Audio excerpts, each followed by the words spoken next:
Uber কিংবা ফুডপান্ডার business model যেটা থাকছে সেটা কিন্তু খুবই অদ্ভুত। কারণ খেয়াল করলে দেখবেন উবারের কিন্তু নিজস্ব একটা গাড়িও নাই ভাড়া দেওয়ার জন্য। ঠিক একইভাবে ফুডপান্ডার কি কোনো রেস্টুরেন্ট আছে? কোনো রেস্টুরেন্ট নাই। বাট ফুড অর্ডার করার সময় আমরা ফুডপান্ডায় চলে যাচ্ছি, ফুড অর্ডার করতেছি, ফুড বাসায় চলে আসতেছে। এবং একইভাবে আমরা যখন গাড়ি লাগে তখন কিন্তু আমরা উবারে যাচ্ছি, উবার থেকে গাড়ি ভাড়া করতেছি। বাট এদের না আছে কোনো রেস্টুরেন্ট, না আছে নিজস্ব কোনো গাড়ি।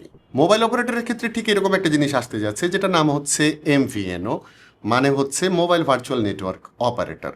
তো এই জিনিসটার কাজটা কি? এই জিনিসটাও কিন্তু উবার কিংবা ফুডপান্ডার যে মডেলটা বললাম সেরকমই। তারা এস্টাবলিশ যেসব অপারেটর আছে মানে রবি, বাংলালিংক, গ্রামীণ, ইভেন টেলিটক, তাদের কাছ থেকে ইনফ্রাস্ট্রাকচার যেটা থাকছে সেটা তারা ভাড়া নেবে এবং তারপর তারা নিজেদের মতো অপারেট করবে। তো এই জিনিসটা কিভাবে কাজ করবে সেটা কিন্তু একটু আগেই বলছিলাম। এই এমভিএনও সিম কোম্পানি যেসব থাকবে তারা কিন্তু নিজস্ব নেটওয়ার্ক তৈরি করবে না, মানে টাওয়ার বসাবে না, কোনো ধরনের কাভারেজও ক্রিয়েট করবে না। তারা যেটা করবে, বড় যেসব অপারেটর থাকছে লাইক গ্রামীণ ফোন, বাংলালিংক, তাদের কাছ থেকে বিভিন্ন ধরনের স্পেস কিংবা ক্যাপাসিটি কিনবে এবং সেগুলো নিয়ে আমাদের মধ্যে তারা বিভিন্ন প্যাকেজ আকারে এগুলো সেল করবে।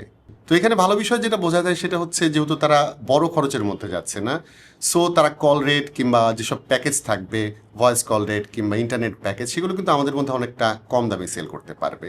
এবং এই জিনিসটা কিন্তু নির্ভর করবে বড় যেসব কোম্পানি আছে তারা কি প্রাইসে সেল করছে তাদের কাছে। যদি ভালো দামে এগুলো কেনা বেচা হয় সেক্ষেত্রে কিন্তু আমরা কল রেট কম পেতে যাচ্ছি, বা ইন্টারনেট প্যাকেজ যেসব থাকছে আমাদের এখানে অনেক দাম, সো সেগুলো কিন্তু আমরা অনেক কম প্রাইসে পেতে যাচ্ছি। তো এই এমভিএনও সিম কোম্পানিগুলি যখন বাজারে চলে আসবে তখন কিন্তু ভালো একটা বিষয় হবে এবং সেটা হচ্ছে একটা প্রতিযোগিতা তৈরি হবে।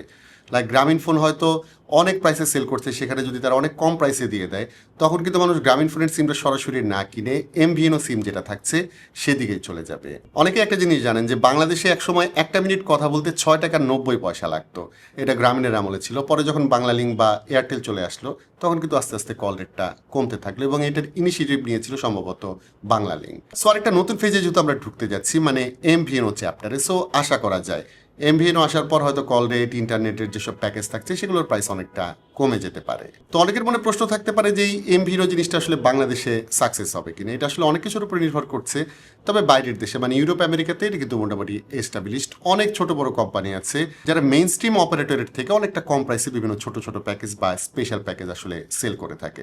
তো বাংলাদেশে এই জিনিসটা প্রথমবারের মতো বিটিসিএল আনতে যাচ্ছে, যেটা মোটামুটি 8 ফেব্রুয়ারি একটা পাইলট প্রজেক্ট শুরু হতে যাচ্ছে এবং সেটা সাকসেস হওয়ার পর হয়তো আমরা এটা হাতে পেতে যাচ্ছি।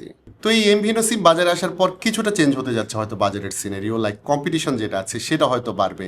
সো তারা যদি অনেক কম প্রাইসে সেল করে, অপারেটর যারা আছে তারাও কিন্তু বাধ্য হয়ে কম প্রাইসে এটা সেল করবে।